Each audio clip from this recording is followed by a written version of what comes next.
हरे कृष्ण। बस कुछ ही समय में आने वाली है ज्येष्ठ मास के कृष्ण पक्ष की अपरा एकादशी। यह एकादशी तिथि मनुष्य के सहस्त्र जन्मों के पापों को तत्क्षण नष्ट कर देने की क्षमता रखती है। यह इतनी शक्तिशाली एकादशी है जिसका पालन करके हम परम भगवान श्री हरि की विशेष कृपा प्राप्त कर सकते हैं और उनके आशीर्वाद से अपनी आध्यात्मिक यात्रा को गंतव्य तक पहुंचा सकते हैं।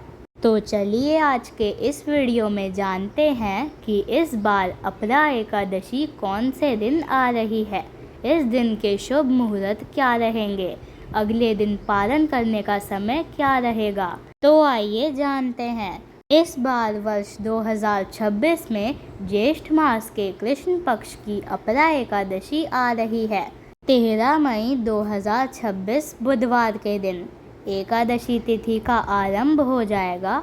12 मई 2026 मंगलवार के दिन दोपहर में 2:52 पर और यह एकादशी तिथि समाप्त होगी अगले दिन यानी 13 मई 2026 दोपहर में 1:29 पर। लेकिन जैसा कि आप सब जानते हैं, हम उसी दिन एकादशी तिथि का पालन करते हैं जिस दिन सूर्योदय के समय में प्रातःकाल में एकादशी की तिथि उपलब्ध हो। तो इस प्रकार से उदय तिथि के अनुसार इस बार आने वाली अपरा एकादशी का पालन हम करेंगे 13 मई 2026 बुधवार के दिन। इस एकादशी का पालन करने का समय रहेगा अगले दिन यानी कि 14 मई 2026 गुरुवार के दिन सुबह 5:32 से लेकर 10:06 के बीच में। आइए अब इस एकादशी के शुभ मुहूर्त के विषय में जानते हैं। 13 मई 2026 बुधवार के दिन प्रातः ब्रह्म मुहूर्त का समय रहेगा सुबह 4:08 से लेकर 4:50 के बीच में और सूर्योदय होगा सुबह 5:32 पर। प्रातः काल में भगवान श्री हरि की पूजा अर्चना करने का समय और प्रातः संध्या का समय रहेगा सुबह 4:29 से लेकर 5:32 के बीच में और संध्या कालीन पूजा का समय रहेगा शाम 7:04 से लेकर 8:06 के बीच में। इस दिन हमें अभिजीत मुहूर्त प्राप्त नहीं हो रहा है, लेकिन अमृत काल का समय रहेगा शाम 7:41 से लेके 9:13 तक और विजय मुहूर्त का समय रहेगा दोपहर 2:33 से लेकर 3:27 के बीच में। इस दिन राहु काल का समय रहेगा दोपहर में 12:18 से लेकर 1:59 के बीच में। इसलिए इस समय के दौरान कोई भी शुभ या मांगलिक कार्य ना करें।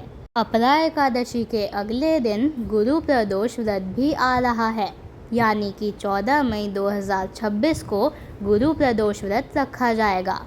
ऐसे में कई भक्त एकादशी का व्रत भी रखते हैं और प्रदोष का व्रत पालन भी करते हैं।